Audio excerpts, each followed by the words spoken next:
Hi, I'm Nitin Srivastava. I'm a global CXO leadership coach. I've been a CXO. I've worked in 5 countries over the last 30 years, and I've impacted 10,000 lives across the world. My students have come from the US, Europe, Middle East, Africa, and Asia.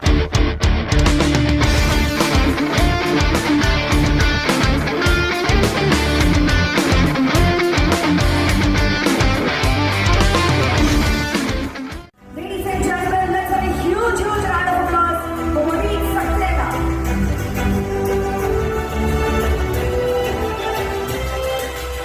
Mudit Saxena is the founder of CXO Hive, an award-winning global CXO coach, specializes in executive coaching and leadership development.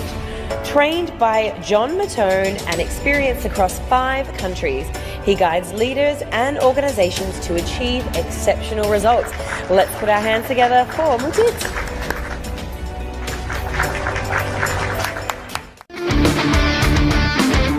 I'm accepting this award for every transformed client tomorrow.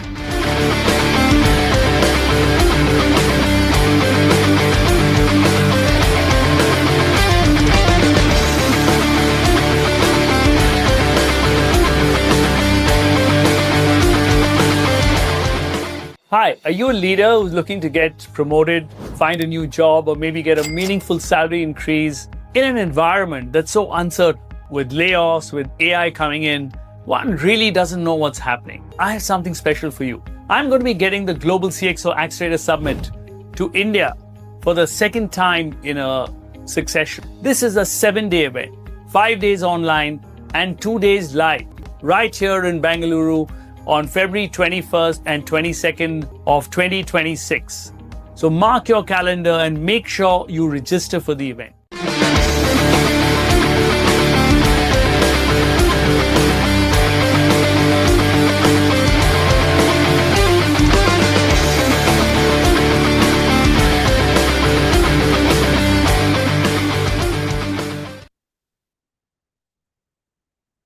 Okay, good morning, good afternoon, good evening, ladies and gentlemen. Such a pleasure to see all of you here today. And, we have a fantastic, very senior leader here, a special guest, a good friend, Nitin. We'd love to have you here and join us for the podcast. Okay, superb. So, Nitin, great to have you here today. Same here, Mudit. Good morning. Yeah, it's such a such a good experience, and we're so privileged. I would just like to thank you on behalf of my entire community. We're just so blessed to have you and your time here with us, and for you to share your experience and just for other people to know you a little better. Do you want to tell us a little bit about yourself? Absolutely. So I would say I've been into the data and analytics space for last 25 years, started my journey way back in 2000. And I come from a northern part of the India, but today I would say I'm more like a South Indian. A lot of people, they get confused by my surname and the Bindi, which I put on.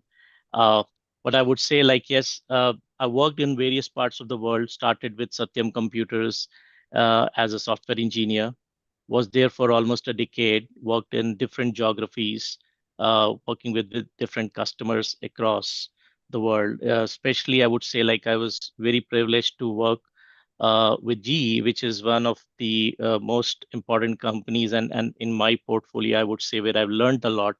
Had a privilege to be working closely with Jeff Immelt at that point of a time, who was the CEO. He's a very known personality in the business world. And then after 10 years of my journey in Satyam, I thought that let me turn around the tables and go on to the other side of the world. So when I came back to India, I think that's the time those captives were coming up, which we call it as now GCCs. So from captives to GICs to GCCs, that's where I started my journey with Wells Fargo, which is one of the top 5 banks of United States. Started there as a head of the analytics for the consumer lending space, was there for almost close to 9 years, and then moved on to the insurance side of the world. Joined Optum, which is again a Fortune 5 company. It's a United Health Group. Was there for some time as a data analytics head, and then I was getting a little bit frustrated or stifled because when you are into BFSI sector, there are a lot of constraints, a lot of compliances, especially from a HIPAA compliance or the PII information. And that's the time I was looking out for something interesting. And I got a good opportunity with the Advanced Auto Parts, which was setting up its GCC in 2020 in India, in Hyderabad. And I moved from to Gurgaon to Hyderabad at that point of time. And it was a retail space. So the reason for me picking up was that now I was getting a green field where I can actually experiment the AI part of it. So very interesting journey. Again, from ground zero, I built the teams over there, and it went up to 100 plus member team, and the GCC was around 800 plus at that point of time when I left. And then I got the opportunity with Dr. Martens. They were coming to India for the first time. People who don't know, it's a very big brand. It's a from a UK. We basically sell boots. The 1460 boots are very, very famous. If you go to European countries or even in North America. So coming from selling the auto parts, now it was selling the shoes, boots, and apparels. Very interesting journey. I've been there for almost now 11 months, and it's a new GCC. So this is I'm having some additional responsibility, not just the global head of the data, but also this is more like a site leadership role also for me. So setting up the teams across IT, be it your supply chain, finance, your infrastructure, infosec side of it. So very interesting journey, I would say, in last 10 months. And this is the first time I'm playing a true global role because I manage today all the three regions, which is your EMEA, Asia Pac, and North America as the head of the data. And I would say that the value which we are bringing onto the table in last 8 to 10 months is immense, especially from the data science point of view. So a lot to unlock, more to see how I can add value to the organization and impact, which can help us to grow. So that's a little bit about me, Mudit. Okay, amazing, amazing. I mean, how many people in this world get to work with Jack Immelt, right? He's such an iconic figure, and really so proud of you, Nitin, in more ways than one. Now you're running a global role in the true sense. In fact, just yesterday we were on a sync, which was a LinkedIn Live, and people were asking me, can Indians actually get a global role in India? And I think you're a great example of that. So well done again. Thank you. But I think very often many of us or in society, we just look at being successful, and we're looking at you, the site leader, etc. But what people don't realize is that even to get here, right, sometimes there are life experiences which are not always great, right? So tell us about a time when you had to struggle a bit in in your career. Uh, well, I think that was way back in 2008 December. Uh, when I was working with Satyam Computers, I don't know how many people know about that organization today. Sometimes that makes me feel I'm too old, but it used to be one of the top 5 companies in India. And in 2008 December, a fiasco happened, and after that, I think everything changed because the share price, which was trading around 650 Indian rupees, came down to 6 rupees or 8 rupees overnight. And it's like overnight, someone is taking away your success, right? Suddenly things changed. Uh, in fact, I was in US at that time and we lost all our health insurance. So you can imagine if you don't have a health insurance in US, it's very, very difficult. Almost for 30 to 40 days, we didn't had it. And that was the time I realized that how exactly the world acts and behaves when certain things happen with you, right? Especially people who were very close to me, the friends and family who never called me. They started calling me and saying, "Okay, what's happening?" Right? So some were really well wishers, and some people were just saying, "Oh, uh, what are you going to do next?" Right? So all kind of situation, very traumatic at that point of a time. But I was leading a big team. I was basically the delivery manager for GE Corporate. That's the time I was working very closely with Jeff's organization. And the thing was that like a lot of people started resigning in India, right? Because I had a large team in India. We were around 40, 45 people in US and around close to 100 people in India. And every day, the moment I used to open my laptop, I used to feel nervous because I don't know how many people are going to send their resignation letters. And still we were managing our overall projects, and these were very critical ones, right? Because we were more into the business intelligence reporting. So day-to-day operational reporting was very critical. We were managing all their production support systems. So difficult time. But what really helped me is that while, yes, someone at a CEO level did something wrong, but I was very fortunate that a lot of my leaders at that time, they were standing by my side, right? And also the customers, my customer, like from a G corporate, they were very, very supportive, and they said, okay, we will do those upfront payments. That was the first time I saw that someone is paying you before you did your job, right? And then we were getting our salaries and everything came on track. So I would say that was one of the experience, I would say, a kind of a life-changing event when you suddenly overnight you see everything has changed in your life. The way we operate in this world is very different, right? Like everything can't be hunky dory, and uh, so judging the people also, I started becoming more, I would say, proactive. Started understanding what the signals, because it's not that I we were not having any sense. Before the whole thing happened, we saw an email that the merger was happening with Metas. If people have heard about that, was an infrastructure company. So we thought, yes, it could be okay, because at that time I was just 10 years in the corporate world. But now if I look at the things, I observe every signal, what's happening in the company, what's going around. So it's not just about in ears open, that what's happening around you. So that's very, very critical. So that's a great learning for me, I would say. Amazing, Nitin. I mean, working with G, and then suddenly I wouldn't wish this to happen with anybody, but I think it's probably given you so much more insight, right? In terms of what can happen, how life can change so dramatically, and how you're supposed to deal with it. But here's something that suddenly struck me, as I was listening to you. Uh, See, you worked in the US, right, for many years, and while you worked there, and now you came back to India and you worked here, and now you're in a global role, right? So, what a lot of the leaders, in this community would love to know is what two things, right? Firstly, and we can take them one by one, or how you would like to take them. The first thing is, what is the difference between working in India and working in the US on site? Let's take that one first, and then I'll come to the second one. So I would say working at on-site is very, very different because you're very close to the business.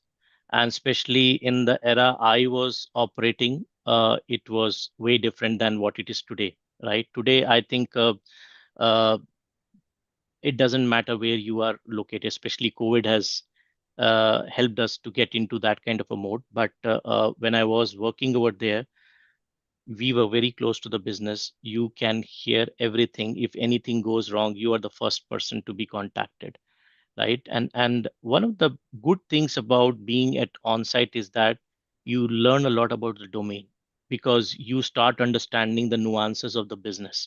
And I think that is something which has helped me a lot. So even though if I would say whether I was in a banking or a finance domain, I was part of the data and analytics team or the business intelligence team, but I started picking up those business nuances, how the things operate, how you get your projects basically approved. Some of those things I started learning at a very early stage of my life, because within 2 years of my career, I got an opportunity to move to on-site, right? And you start building that kind of a communication skill. That is something which I feel a lot of people in India are missing out. It's not about speaking English, right? It's more about really understanding what will land well, and sometimes what is politically correct, right? These are some of the things which actually helped me in my early career to basically build those skills, which is helping me now to basically playing a global role, right? So it doesn't come so easy. I think I was very fortunate enough that I got that kind of a opportunity to work with the great leaders over there. In fact, Satyam, I would say, used to have a very interesting model, which was known as a FLCL model, full life cycle leaders. What it basically helped you is that you are the CEO of your company, right? So they started giving that kind of a notion that you're not just a delivery manager, but you are a leader. So you are driving everything end to end, right from your I would say managing the PNL, managing the delivery, and managing all the risks. That can happen when you're sitting over there at on-site, right? It's at such an early age, right? Like when I was just 30, 32, I was getting that kind of an opportunity. So that really groomed me well from an on-site perspective, sitting close to the customers, hearing them out, what are their pain points. One quality which I built very early in my stage is that not many people know how to articulate the business problem, right? You will hear it out from your customers, but you really don't know how to articulate it and translate it back to your tech teams. I think that is something which helped me from an on-site perspective, Mudit.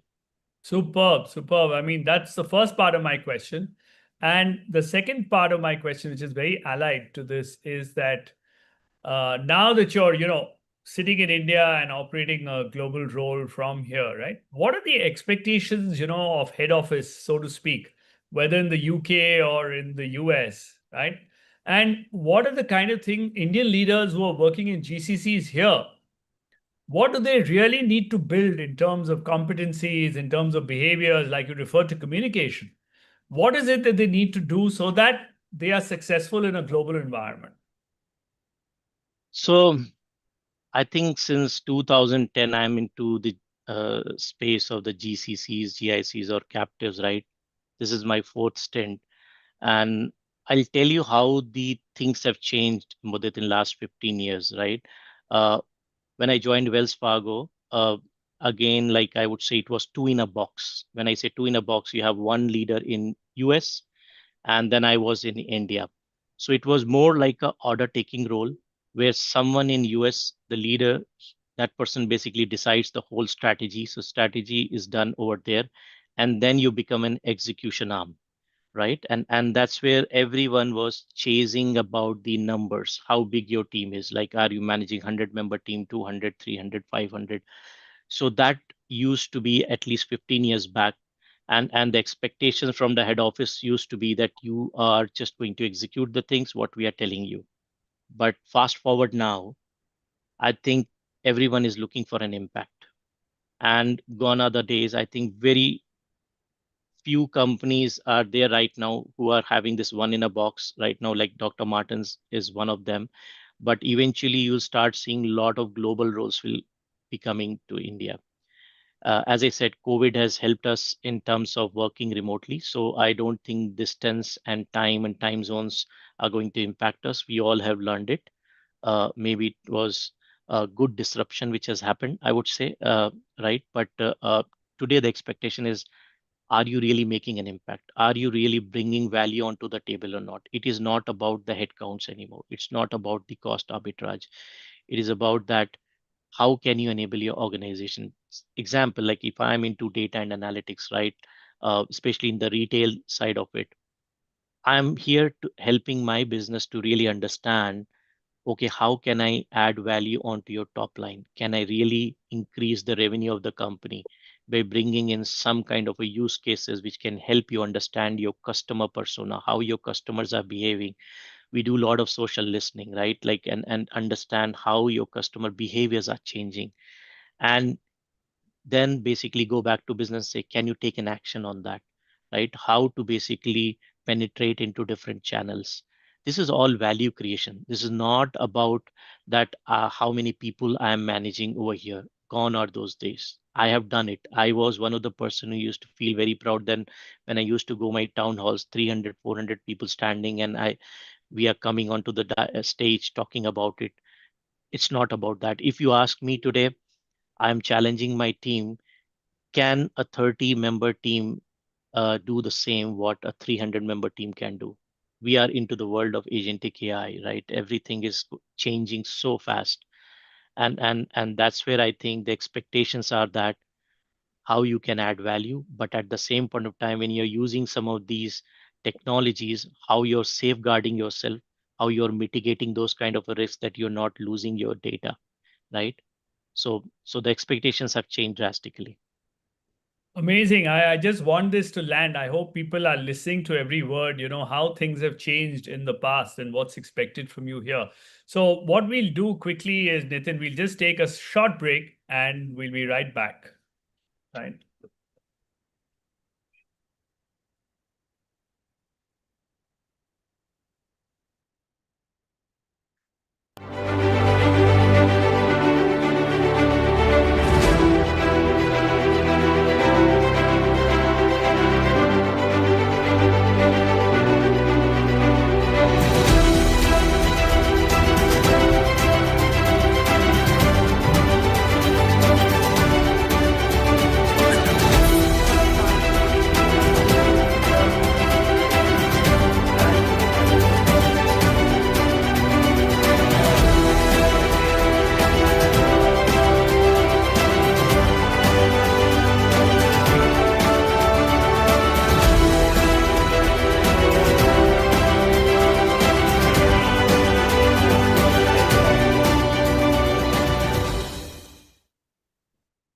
Okay, welcome back, ladies and gentlemen, for that short break, and I hope you've had a chance to reflect about what Nitin said, because it's really, really important. Okay, and what I'd like to do for everybody is just a request. We do have a section at the end where we'll take questions. So if you put the questions in the chat now, I'm not going to be addressing them. My request to you is just hold on, and when I open that last section up, put all your questions so that I don't miss anything. Otherwise, it'll get lost in the chat. Okay. So with that, let's get ahead, Nitin. You brought out some very important points of how you are today at Dr. Martens here in that global role, and really helping add value, right? In terms of, but as you worked, across, right, at various organizations, you would have seen that head office has expectations of people. And of course, your being able to create that value is of importance, right? So what should mid-career leaders here in India, what are the kind of skills they should be learning today? Not just technical skills, but what are the, you talked about communication, you talked about, articulation. What should they be doing so that they are able to meet the expectation of leaders overseas? So Mudit, I follow a particular model, right? This is a competency framework which has been given by Gallup. It's called as Clifton Strength, right? They have around 36 competencies, and they have 4 pillars. And I would like to talk about it because it's super critical. It talks about like execution is one of your competency. Second is your basically strategic thinking, and then it's about your influencing, and then relationship building. These are the 4 key pillars from a competency framework perspective, right? Like a lot of time we are just trying to become an execution person, because somewhere the way the IT services were there, you were always taking an order from your customer, what they were telling you. That's how we were groomed in early 90s, I would say. And then when the GCC started coming into India, again, it was more like two in a box. So again, we were more in as an execution arm. And I think the what needs to be changed, or what is changing today, is that you should start having that strategic thinking capability also being built at every level, not just at a mid level, but at every level. Similarly, I think relationship building is also super critical. When I say relationship building, it is not just with your partners in your head office, or your customers, but also with your team members, because now you'll see that Gen Alphas, Gen Zs, they have a very different way of working. So I think building that relationship is super critical. And then influencing, which is the most important thing. If you're not able to influence your team members, your peers, your partners, your customers, then probably it's going to be a very, very difficult thing for you to move ahead into the value chain. So these are the four things I would say. People start from execution, which is not a bad place to be, because that's the, I would say, core of the thing. If you don't have an execution, then nothing moves forward. But I think people should start learning the other three skills as well as they grow in their career. Superb. I think that's some great, learnings there. I think the top four things that you feel they should learn. And you brought out a very interesting point, Nitin, which was, of how to use agentic AI and stuff to help improve your work. So, can you tell us a little bit about some use cases as to what you're doing, right? So that, and how you think these technologies can be utilized for other people to sort of learn and, Sure. So I can't talk much about what we are doing at Dr. Martens, but yeah, what I sure. can say is that what's happening around what I have done it in my previous company as well. Uh, I think after that 2022 November, right, the Chat GPT came into the play. A lot of things have changed, right? The way we used to operate, the way we used to think. I think things are changing very, very fast. In fact, I would say every 2 to 3 weeks, there is a new release which is coming in, either sometimes by OpenAI, sometime Anthropic, sometime Google. So it's like always you are in a catch 20 kind of a situation, right? So today, what I am saying is that like some of the use cases which are very, very useful, which I can quote it, which I have implemented in my previous company when the Chat GPT came. Uh, we used to have this we used to sell almost 2.5 million SKUs. When I say SKUs, different products, because auto parts is huge, right? We used to sell all kind of a brand cars, rightly, whether it's your Toyota, Mercedes, BMW, and every part whatever you can think about. So 2.5 million products selling through your website is enormous. And think about that, if you really need to have the content creation for that product, right? Whether it's your description of the product or more details about it, right? There's so many attributes which are there. And we used to have a lot of people doing manually day in, day out. So technically what used to happen, our vendor partners used to send the pictures of the product, they used to send the description and all the details.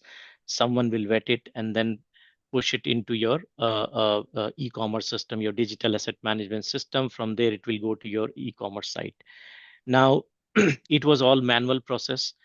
Many people were basically churning out that data, and a lot of errors were there. When it goes to your website, you'll see, oh, sometimes those spelling mistakes, sometimes there are other things, the content is not that great, right?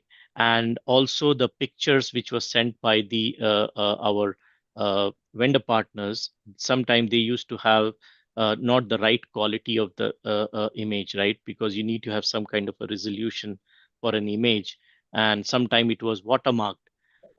And what we said, okay, now can we take a stab at it and do something very different? So we started using OpenAI at that point of a time, and we started creating a lot of descriptions, the content for those uh, top 100,000 SKUs, right? Because those are the top 100,000 means they were selling most in the company. And we said, okay, let's take that as a thing from a POC perspective. We did for initially for 5,000. The content was good. The catmans, basically the category managers, were able to validate all the descriptions. They felt, yes, the quality is good. When we basically optimized our workflow, we started churning out more and more from a future perspective. But what also we did is that we went back to all the data which was already there for those 100,000 SKUs, and we corrected all those things programmatically, right? So it was, if you go by manual way, it will take another 2 years to fix all that. Plus, we started identifying all those watermarks which were coming up again in a programmatic way, right? So all those algorithms were there, and I can tell you how it made an impact to the company. If you know that Google will not show up your product if it does not has the right kind of your images, right? If it has a watermark, it will not show up, which means that's the opportunity lost. Example, if I have three more competitors, and if they are showing, if someone says, okay, I need a brake pad for Toyota Camry 2020, it will basically not pull up the data for advanced auto parts. Reason being, your quality of the image was not good, which means you've lost that opportunity. And we were able to analyze how many millions of dollars we have lost in the past and how much we were avoiding that thing in the future, right? So that's the kind of a use case which became very, very simple after this OpenAI came into the play. Otherwise, you need to use many other things. And the other thing which we also did was on the social listening side of it, right? You get so much of reviews about your stores and about certain products, and we started ingesting it. The sentimental analysis earlier, which used to be a little bit difficult, we were using traditional classification algorithms and other regression techniques, but with the uh, this thing OpenAI coming into the play, it became like a child's play, right? It's very simple. You start doing those sentimental analysis very quickly. So there are multiple use cases, I would say, which basically this uh, chat GPT and other things are making it happen. And now with the agentic AI framework, I think one thing which you'll see is that today uh, the big disruption is coming up, which is basically now we have built e-commerce site all across the world, right, for all the organizations. But what if someone can go to chat GPT and say, okay, I need to buy diaper for my 5-year-old or 3-year-old kid with so and so specification. It will go and search out the best deal for you. And not only that, it will also can make a payment now, right? That is coming up very soon, right? So think about the agents will start talking to your websites and everything. So if you're not making the change, if you're not ahead of the curve, if you're not sensing what's coming in, then it's going to be a big, big trouble for everyone. Amazing, Nitin. I mean, you tried to give us a very good use case of what you did in terms of using agents and how you were able to actually give your work. Which comes to another question, right? There's a lot of fear that amongst people in India, such a large population, right? What do you think is going to happen to the employment world? Um, with agentic AI, what are roles that AI will take over, and what roles do you think human beings will be doing? So Mudit, I'm very optimistic, right? Like I have this fight a lot of time with my peers and sometime with even with my subordinates, right? That people are saying that okay, AI is taking away your job. In fact, I'm so excited. I'm one of the early adopters of AI, and it is going to create more jobs. In fact, right? We are not going to do that old kind of a job. And I'll tell you with an example, right? When I started way back in 2000 in Satyam, I was not part of the data warehousing team. I joined in the vertical VBUs, we used to call vertical business unit of telecom. And my first project was to build an IVR, right? And I did that project in 3 months. And later I was moved into another project, which was again building an IVR. I just copied the code, what I did in the past, and customized it based on the new customer. And that was going on, which means like it was such a kind of a mundane routine job that you know the what is the kind of a code you are writing, right? And every time it's the same kind of a stuff you do. So fast forward now, I don't need to do those kind of a things. I think now basically these AI agents can write a lot of code. They can churn out a lot of code for you. What you really need to focus upon is that what is the product you are bringing into the play. If you see in the previous organizations used, the organization structures used to be very different. Now everything is moving towards the product, right? And I think that's the big change coming in. That's what something which I would say everyone in the IT should start understanding, right? It's not going to be the same vertical units, BUs, business units, or the horizontal, but it is all about products. Example, if I am part of the supply chain, what are the kind of supply chain products am I going to build? If I am part of the finance domain, what are the kind of those products I'm going to build? And that's where you need to start building your domain knowledge, It's not no more about just being a pure techie, right? Gone are those days. And one of the things which you'll see is that I'm not very keen in hiring the pure engineers. I'm trying to look out for those people who have some kind of a domain knowledge, right? So hiring people from a BCom background, or maybe someone coming with a BSc finance. There are so many private universities, they are coming up with those different kind of a combinations. And why I'm quoting this thing, because I don't need a pure developer. I need someone, yes, person who has the development or a technical skills, but also has that business acumen, right? I think that is where I think things are changing. The whole game is changing, that people should start building those kind of skills. Otherwise, it's going to be difficult. And start embracing AI, because AI is going to help you expedite all your work. Today, if you ask me, like most of the companies, they are having these kind of a co-pilots in place, right? If you have a Microsoft Copilot, and it is actually watching you, what you're writing on your email, what you are basically kind of a Word document you are building, or what kind of a PowerPoint presentation you are making. If you're on a Teams call, what exactly the kind of a call you had, and it will give you the complete summary. Use that as your assistant. It will help you to understand some of those patterns, some of those nuances, which is very difficult for a normal human being to basically articulate or understand.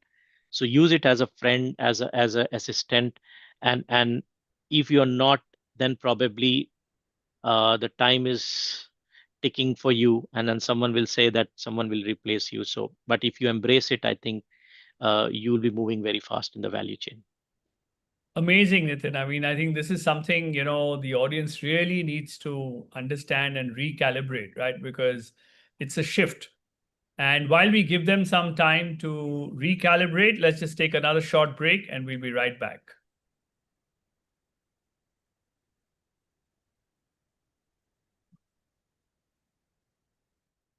Are you a leader looking for a promotion, a salary increase, or even a better job? And you're working really hard, right? You invest in certifications, you've really trying to upgrade yourself. But I think you know that maybe your career hasn't done as well as you wanted it to be. Maybe some of your colleagues are a little ahead of you. Well, don't worry. That's why I've got the Global CXO Accelerator Summit here to India on February 21st and 22nd. Actually, it's a 7-day event, 5 days online, and 2 days live in Bangalore. Why is this event special for you? Simply because I'm getting CXOs from the US, from Silicon Valley, from Washington, DC. We've got CEOs of many Indian companies here who are going to come and share secrets of what helped them succeed. We've got a special GCC section where leaders from the global capability centers are going to tell you what's required in that high growth area in India. And above all, I've got HR leaders here also. So we're going to go beyond just resumes and interviews, but what is it that they look for when they want high quality talent? What is it that they need when they do their talent planning? Interested? Click on the link below and I'll see you on February 21st and 22nd in Bangalore. Click, book your tickets now before they disappear. Thank you.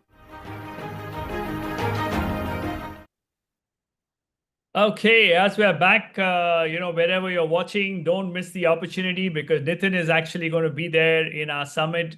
And if these are the pearls of wisdom he's giving us here, imagine, what he has in store for you at the summit. And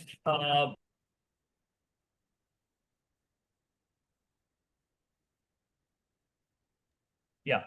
You can hear me now, I guess. Okay, Yep. great. So, Nitin, here's the next one. I mean, yeah.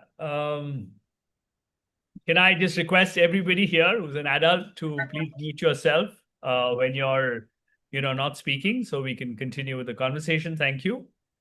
Okay, so let's move on. Yeah, I mean, you've given us a great hint as to what's the transition that you need to make, right?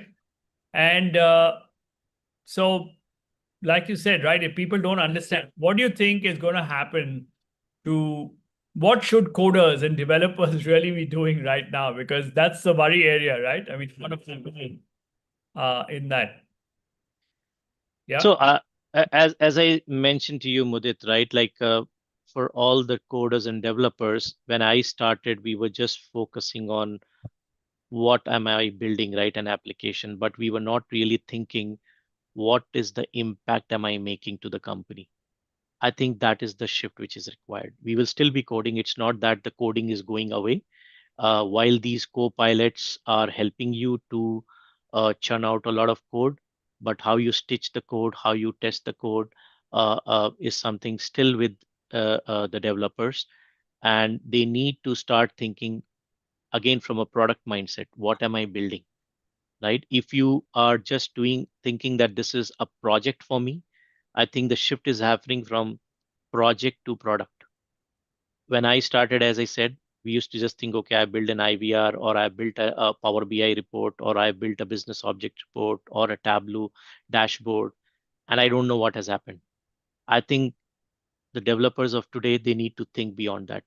If I am basically developing something, please go and ask that question. And one thing I always keep challenging my team members, what if this project does not goes live, right? What's the impact? Go back and check it with your partners with whom you're working. I think that's what the context is very, very important, because everyone wants to move up in the value chain. And sometimes you'll see that a lead will come back and say, Nitin, now I want to move into the management position. Okay. Uh, but you really understand what is changing for you, right? What are those competencies which are changing for you? Because that's where you are more becoming a business focused rather than just delivering a particular project or a report, or a writing those building those pipelines for bringing the data, right? So it's beyond that. I think that is what I would suggest for all the developers as well as the mid-level engineers or managers that try to bring the business context. That's super critical. Amazing, amazing, right? That business context is so important because fundamentally, we're in the business, right? So, great. Just on that, right? With so much uncertainty and so many layoffs, etc., happening, right? What advice would you give to mid-career leaders? Firstly, how not to be on that layoff list to begin with. I think one thing which is very important, as I said, that start catching the early trends, what's happening in the ecosystem, not just in within your organization, right? What's coming up, and be relevant in your organization, right? And I'm sure you should be able to keep your eyes and ears and understand what are the key problems any organization is going through. And we all know in this kind of a VUCA world where everything is so vulnerable, right? Everything is changing overnight, especially with the tariffs thing. We have seen, at least in the retail business where I am, overnight, if the tariffs are changing, we are having our factories across the world, how you basically manage those things, right? So which means that the early trends, if you understand what are the problems which your organizations are having, and be the solution provider. Because if you are a solution provider, I can bet you that none of the leaders are going to check you out, right? So that's the fundamental thing. If you think that, okay, I'm in a project, whatever I'm doing, it's okay to hide somewhere, I think very quickly you will be exposed. I think that's the super critical thing to understand, right? Like, you need to be uh, upping your ante and say that, yes, I am not just here churning out a code, or I'm just not delivering a project over here, right? I am thinking, how can I help my business partners? And I think once you start expressing those things, people will uh, tap into your talent, and they will say, let's utilize this person, right, for something. But I think that having that relevance is so important. If you're not relevant, I think very soon someone will figure it out that what you're basically adding up from a value perspective. And if the value is not high, then probably you will be one of those persons who will be in that list.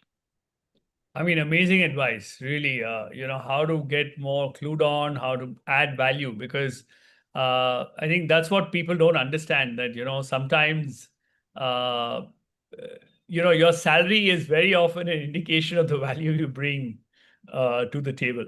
And that's how the company sees you, right? And one more thing I would add, that sometimes we feel that, okay, this is my role, which has been defined. I've been hired for this thing. I would say go an extra mile, right? Don't just stick to the role which has been defined by the organization, start picking up certain things where it may not be your role, right? Maybe one of your peer is struggling, or maybe if your manager is basically having some extra workload on his shoulder, try to pick up those things. That's how you start creating that kind of a relevance. Amazing, amazing. Go beyond your role, take on more responsibility, add value. I think these are some of the things that have really come out, And some words, Nitin, right? There are a lot of mid-career leaders in this cohort right now. And what they would truly want to know is, right? So they build, and everybody in India works hard, generally, right? I mean, that's a given, right? So what do you think really gets mid-career leaders promoted to senior levels? I think one very important aspect which is missing in many team members. I don't know. I'm hearing my echo. No, you're fine. You're fine. Just go on. Okay. So what I'm trying to say is that I'm not sure that it's me. No, I can hear you. I can hear you loud and clear. Don't bother. Yeah. Sorry, I just lost the thought. Can you come again? Yeah. So here was the question. I said in India, working hard is a given, right? I mean, everybody works hard. There's no big thing. Many people are certified also, right? And what I'm saying is, what are the attributes, right, that globally people look at, and you today as a site head of, Dr. Martens, when you want to move somebody from the mid-career to the next level, right? As you get into senior management, let's say, anybody getting into, let's say a VP, SVP, or even a CXO role, right? I mean, what do you think is the difference between an average mid-career leader and somebody who makes it to those senior roles? I think one of the most important thing is that person should have a enterprise wide kind of observation and thinking, not just glued to your own certain organization. So that's one of the very important skill which we look. It's more like having a bird's eye view, right?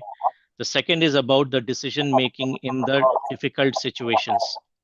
A lot of times you will have a lot of ambiguity, and everything will not be crystal clear. And I think if people are showing those signs that in the ambiguity also they know how to basically move ahead, that's one of the other skill which at least I look for.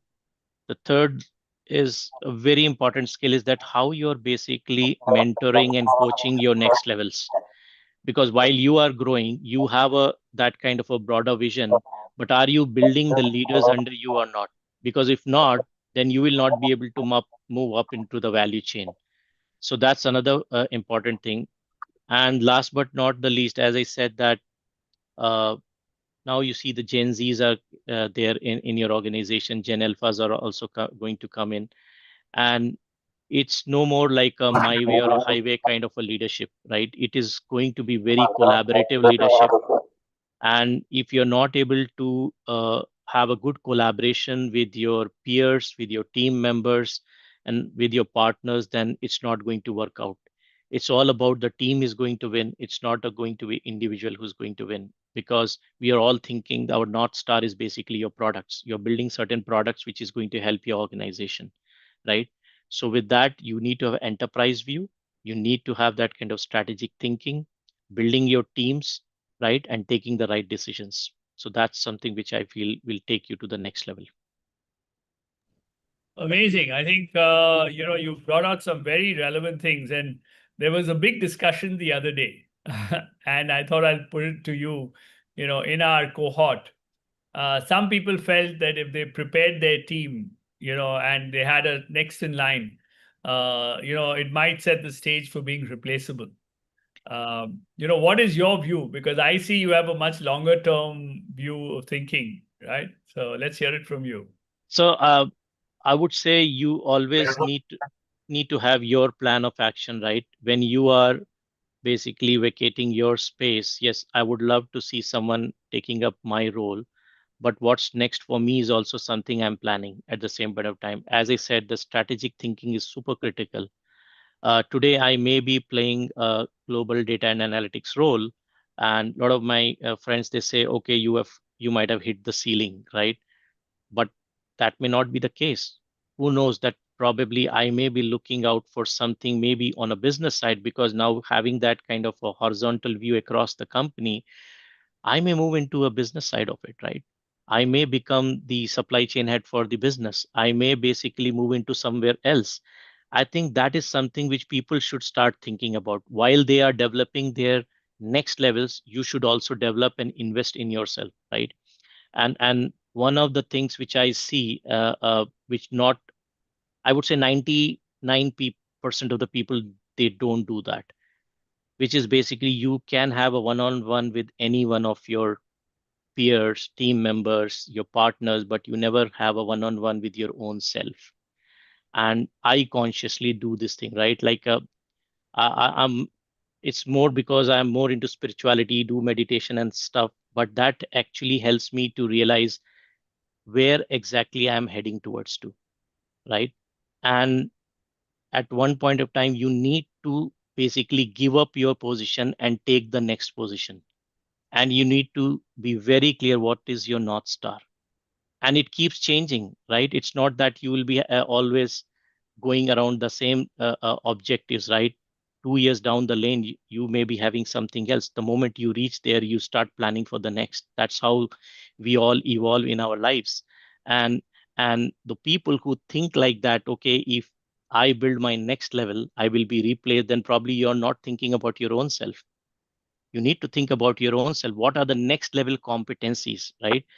A challenge is that if a person is there at let's say at a manager level and he wants to move into a senior manager, and it's a very different ball game altogether, right? Now you're going to manage some senior folks under you as a senior manager, right? So you are going to deal with some senior people egos. Have you built that as a competency to manage that? If you're not, then you will struggle over there. That is where sometimes people think that, okay, if my performance is great at as a manager, why am I not getting promoted? I completely disagree with that performance thing. Performance is for your current role. The promotions are there for the next level of competencies which you need to build, right? Even if you're performing at a 5 rater and exceeded expectation for for a particular level, that does not mean that you have a next level competency. If you build your competency over a period of time and you're also performing, then probably you'll get promoted. The same thing is applicable for an individual like us as well, right? I always keep thinking, okay, if I need to become the CTO, what are those things which my boss is doing, right? What exactly how he's thinking. He's not getting into those kind of details which I am doing today, right? He's having a very good breadth of all the technology space. He's not just he may not be an expert in all the spaces, but he has a good breadth and depth in more than one competencies, right? I think until unless I build that thing, I will not be able to move there. So this is something which I would suggest that people should start thinking about themselves, and also start building the next levels. Amazing, Nitin. I mean, so well articulated, right? If you don't have your own North Star and if you don't know, I think people who don't build a next level are, probably more insecure people, right? Who are really so worried about that. And I think in a large organization, I can understand smaller places and stuff, but in large organizations, if you don't have a second level, you won't be able, ever be able to get promoted. So well said, Nitin. And here's something else that I'd like to ask you, because you've also come up through that technical role and then evolved into data and analytics and right, all of that. So very often, very sincere, hardworking people feel that I'm doing a great job and someday I'm going to get noticed, right? And they feel very disappointed when they're not on that list for getting promoted and they're not on the list. So, what is your personal advice in terms of visibility, branding, influence? What should mid career leaders really learn to do to get to the next level? So this is one of the very important competency for the future as well, right? You need to be a good storyteller. If you have worked so hard, if you have delivered your project, your program, and if you're not able to articulate it and tell the impact which you have made to the organization, then it's of no use. because no one has so much of a time to really understand what project have you done, right? So this is the basically I would say icing on the cake, right? You may have a cake, but if you have not put the icing on the cake, it doesn't look good. So that's the last mile delivery, I would say, because I come from a retail background. Last mile delivery is so important that once you're done with your project or your program, please go back and let the world know what you have done in terms of an impact, in terms of the value creation. Also start understanding how you're basically bringing that returns on investment, because that is what in current world everyone is looking for. If you start showcasing that, why not you should be in that list? That's my question. Amazing, amazingly, and so well said, because that's exactly what we teach in our programs at the cohorts, right? So, besides articulation, storytelling, influence, executive presence, a lot of these things is, what we work on at our senior levels. And I think, I'm so glad that they're hearing it from a leader like you in terms of the importance that you give. So let me come to one more, and this is a personal question, because I think we have some similar backgrounds to the extent that both of us have, let's say there is a work ethic and there is a, intellectual capability on one side. And then there is, another spiritual part to your life where, and I think it's very important because for a holistic, growth, that's what's going to get people ahead, not just so my organization, which is actually called CXO High, we talk about life and leadership together. We don't sort of isolate it. And I want people to hear from you, you know, what practices have you developed on the spiritual side that are actually helping you do better in your actual work situation? And how do you manage that in a global world? Okay, very loaded question, I would say. Uh, so, in fact, I have the same kind of a philosophy. I don't think that you can compartmentalize yourself as a human being, right? Your personal and professional behaviors and traits will start reflecting everywhere. And the way I do it, Mudit, is that, like as I said, I do a lot of self reflection. And if someone would have met me maybe in 2005, 6, 7, 8, when I was in a very early stage of my career, I was a very technical person and I used to get every time a great rating. But I was very arrogant at that time. When I say arrogant, I used to say, okay, I'll resign because I know I am the most important person. I used to create that kind of a thing that, yes, you become the most important person in the project, so no one can kick you out. So I was getting the results. But at one point of time, my boss said, you're not getting promoted because of the reason you've not achieved your objectives in the right manner.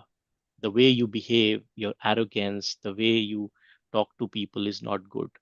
Yes, you have met all your goals from a project perspective. I think those are some of the things which were a kind of a early indicators for me that why things are going wrong, right? And you were asking the same question. Sometimes people feel why I'm not getting promoted. Sometimes it is not your what you're delivering, it's your behavioral side. So I think that started coming out when I started doing a self reflection that, okay, where exactly am I going wrong? And start setting your goals and objective. It is so important for you. Start creating your bucket list, be it in your personal life or your professional life, right? Uh, Many years back, I thought that I will be basically making a movie. This is again on a personal side. In 2001, I resigned.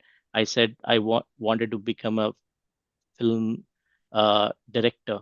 In fact, I got a assistant director role in a movie called Hyderabad Blues 2 with Nagesh Kukunur. And somehow, like my manager at that time was able to retain me, immediately send me to Singapore and said, you just 2 months assignment, come back and then we'll see.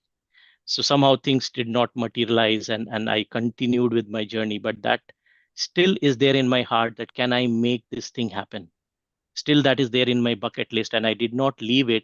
But what I did as a separate thing, that I have my two YouTube channels which I created. And I said, okay, let me start creating some music videos. And since now, as I was telling you, I'm an early adopter of AI, I started using a lot of AI tools. So sitting in a room in a 4 hours, I can conceptualize a song and I can deliver it with along with the video, and it can be pushed in a production, you can say production ready, right? So what I'm trying to tell you is that you cannot separate your personal and professional life sometimes. You need to have that, because it's Nitin is in a holistic way is Nitin, right? You can't say Nitin in office and Nitin at home. So self reflection, putting your goals and objectives and start working towards it. If you just have a goal, a bucket list, but if you not act upon it, nothing will move. You need to move that needle. That is super, super critical. So that's something 2 cents from my side. I just wanted this to land on my cohort because, I've been after them with goals, and, we do the Wheel of Life exercise and all areas of your life and then your career. And, time and again of what goal oriented people achieve vis-a-vis, people who are bright, but who don't. So thank you so much for helping me, because I couldn't succeed. I've struggled, I'm pushing everybody, come on, goals, guys, goals. And so thank you so much there on a personal note. And then let's just take a little break and we'll come back to the next section, which is questions from the audience. And so let's just, take that little break.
Okay, superb. Now we're going to be taking questions, in the chat, and I'm going to pick them. Just a word of advice, guys, don't worry and don't feel bad if I don't pick your question. I try and pick questions which are of relevance to everybody, and everybody is going to, benefit with that. Okay, so it's not like individual personal questions, but ask questions which are in general, and let's try and get the best out of Nitin, because he's really an amazing leader, and we're so lucky to have him in our midst. Okay, so Kalyan's question here is, how do you get sponsors to champion your objectives, and how do you make the move? What should mid-career leaders do? So I would say getting champions is not that difficult, Kalyan. First of all, you need to be very clear with your goals and objectives, right? Like if you know that what you want to achieve, I can tell you people will rally behind you. And you need to show some kind of a progress from your end as well. As in the tech world, we always say, right, get your MVP in place, right? The minimum viable product. If you have it, and if you're good in articulating it, telling your story, I'm sure you'll get your champions who's going to support you and be behind you to move forward.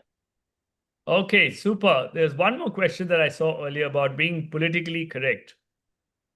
Okay. What advice would you give people about being politically correct? I think it's very, very important to understand the ecosystem where you are in, right? You can't be blunt every time. As I said, 15 years back or 20 years back, when I was early in my career, I burnt a lot of bridges. And that's how I learned that although I was telling all the right things, but people said Nitin is arrogant. The way he's telling it, on our face is too blunt. And that's where I learned that you need to be politically correct, which means that you don't need to you need to give the pass on the message in a very subtle way. And that's a art which you need to really develop. It's not a science. If you go by the science, it will basically be very difficult for you. But it's you need to use the right choice of words. You need to understand the context around it and make sure that it landed in a nice way. At the end of the day, what you want is that you want to be heard, and you want to basically achieve certain objectives. But if you land your words in a wrong way, you're not going to achieve your objectives. So what's the point in making those kind of arguments, or basically those kind of discussions, right? So I always think that if you take a kind of an equation, right, in a chemistry, right, like on the right hand side, what you need, right, that's very important. And you need to have the right ingredients over there, then only you are going to get the output of that, right? H2 plus O2 will give you water, right? If you mix any other thing with hydrogen or nitrogen, something else will be coming out of it, right? You may create a nitric acid, you never know. So that's where I think the output is so critical. At the end of the day, you have to win. And for that, if you have to be politically correct, use the right choice of the word, so be it. Amazing, amazing. So, great answer there, Nitin. And one of the questions, that it's a bit of a paradox, right? Uh, when you are and you want to get to a senior level, right? So you don't have the right skill sets and the competencies and the thing, you will not get there to that level, and you can't demonstrate that. And the other way around, right? So if you're there and they expect you to have a certain level of skill and competency, so how do you break that paradox, especially when you have to make it to that next level? What do you think is the critical differentiator? I think from a competency perspective, at every level, there is a different kind of a competency, Mudit, right? Like that's how you basically keep moving up in the value chain. Uh, but one of the thing is that, like in the current world, everyone is talking about the value at any level you are, even at the junior most level. You need to really understand what's the value you are creating, what's the impact you are creating. I think I've used this thing multiple times in the last 45 minutes. But why I'm reiterating it is that it's a business world, right? And it's not the way we used to operate 20 years back. It's becoming so skewed that you will be seen in very few weeks or few months of a time the way you are basically exhibiting those behaviors, right? And what's the output? Like every time people will be asking you, what's the outcome? Don't tell me how you have done it, but tell me, are you really meeting or achieving your goals or not, or in fact beating your goals? The world is going through so much of a churn. I think that's where I think we need to start thinking that how to basically build those competencies that if I'm creating a value, I need to articulate it, let my next level leaders know. Because if they know, they will be feeling successful, and they are going to articulate to their next level. That's a complete value chain. And that's where it's so important that every level you need to start teaching. Sometime what happens, someone, a very experienced leader, lands in an organization, but the next level leaders, they don't know how to articulate, and they basically pull that person also down, because the leader at the top will not go to those nitty gritties and those deep diving into those details, right? So sometimes to really understand what your team is delivering is so difficult. That is the reason that the entire organization needs to be into the same line, where they have this understanding. I'm executing the things. At the same point of a time, I know how to influence my next level by telling the story. And that's a value chain. It goes up to the CEO level. Superb, superb. So here's a more transactional question. How do you manage in the current job market, which is shrinking and not expanding? I think you had a counter view to that, so let them hear it from you. So always be relevant, guys, I would say, right? And uh, my suggestion is that start identifying new hobbies. Now, you may be thinking how hobbies is related to you being relevant. because in this the AI world, I can tell you that if I'm not doing anything, I know I have another option where I can make a lot of money. I was telling you, right? I experimented with the YouTube videos, and this was more experimental purpose. I do the reason I go to a lot of colleges to basically take some guest lectures, and that's where I show them the real time thing, right? That in 2 hours or 3 hours, how can I really make certain things out of it? You can make out a different career altogether. If you are just stuck in this world that you think, okay, I'm into IT or I'm into finance, and then this is the end of the story. No, I have an alternate option. I did my MA in psychology. I'm a trained past life regression therapist. My teacher tells me don't charge anything less than 15,000 for an hour, right? So what I'm trying to tell you, during my leisure time, free time, I have my hobbies, and those hobbies can turn out to be a next job, and that can be super exciting. As I said, movie making, which I didn't do in the past, with the Sora kind of thing coming up, I'm thinking maybe in a 2 years time, I'll be able to make a full feature film sitting inside a room with my laptop. I'm able to make those music videos, right? So there is so much of enormous opportunities. I don't know why people think that, okay, I am getting the opportunities are shrinking. I feel the opportunities, more opportunities are coming, and there is so much of a white space getting created. And if you are into your current world, it's like a blue ocean strategy, right? Where uh, uh, if you see Apple, they always moved into the blue ocean. Eh, where there is a lot of competition, it will be red ocean, right? It's about a shark. Shark basically always tries to move into the blue ocean where there's a white space. Start identifying those white spaces. Each one of you have talent. Sometimes we really don't realize, right? Yesterday, I was watching a web series. I've not completed it. It's on Amazon. It's about a girl who is basically very good in poetry. She creates a YouTube channel called Mana, and she's promoting. I'm still watching that one. I'm yet to finish. But what I'm trying to tell you, that it's not only what you are doing today in your current job is your job. You can create an alternate job as well. So that's my 2 cents. I think don't restrict yourself. Go beyond your imagination. Things can happen. Yes, absolutely, Nitin. In fact, one of the things we do when we start our cohort is also a purpose setting exercise.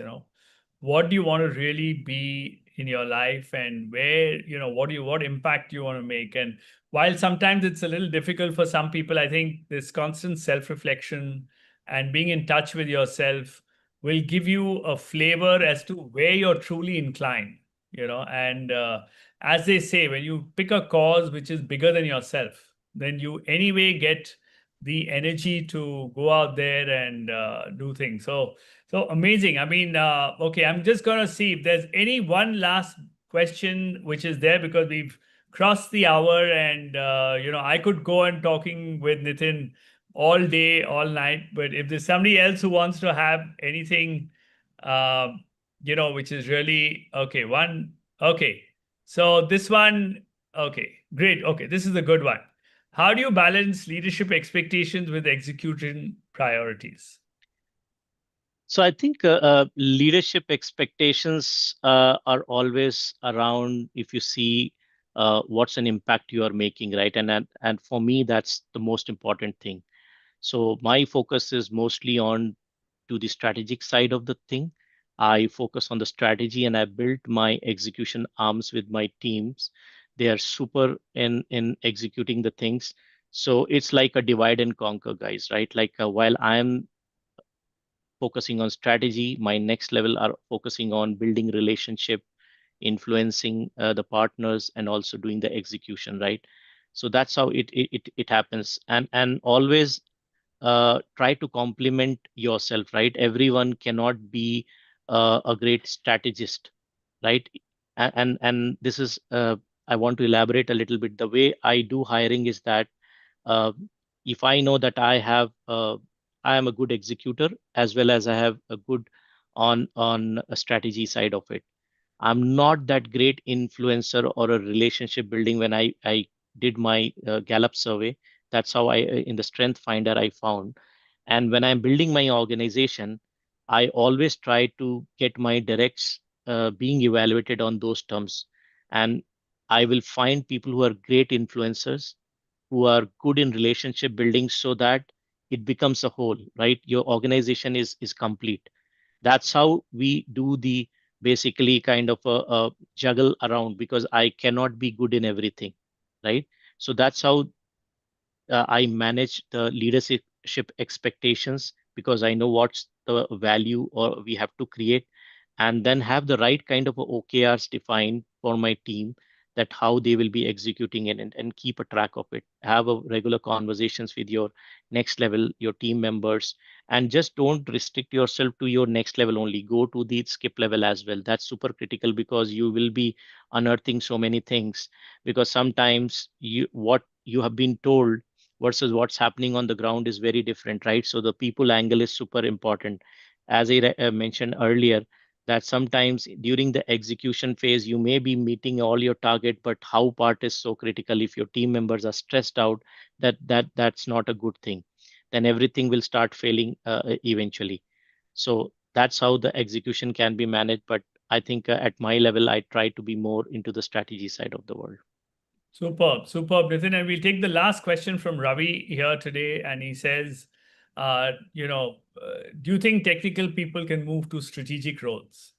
Absolutely. Why not? I told you guys, right? I used to think I'm a super techie guy when I started. Uh, but I think, see, it's not an easy transition, right? It's a skill which can be built, and you need to find mentors, guys, right? Like sometimes people think, okay, your mentor can be within your company. No, it's not true. You can basically identify someone who's outside your organization. It's very important, because I always used to have at least one or two mentors throughout my career whom I used to look upon, right? Like sometimes within the company, sometimes outside the company. Even today, if I'm not in an organization, but I have some of my senior folks from my previous company who keep guiding me that, Nitin, this is how you need to think about why don't you try this thing, right? So that's how I think we should manage. Superb, superb. I think we've taken a lot of your time, Nitin. Thank you so much. And on a personal level, I don't think, what we always do is, firstly, I don't think anybody in this room here could ever believe that you were once arrogant and you were once, and it's amazing to kind of see, the self reflection that you've done. And it kind of shows today on your face, your demeanor. And, guys, just show our love and affection for with the emoticons. I think you can see them all, just coming in. I think that's the kind of impact you've had, Nitin. Thank you so much for coming here. And, we have so much to talk about. So we'll get you on a little later. And I'm really looking forward to meeting you at the conference. And guys, look, this is the kind, these are the, this is the bar and the kind of leaders that we're getting. So look forward to seeing you and try and get the most of Nitin at the conference also. So thank you so much and goodbye wherever you are, and see you soon, Nitin. And Bye-bye. thank you, Mudit, for inviting me over here. I really enjoyed the conversation, and looking forward Thank to meet you in person next week. Absolutely, absolutely. And so will everybody else. And I was just telling everybody, that there is a chance for people to also have lunch with some of our speakers.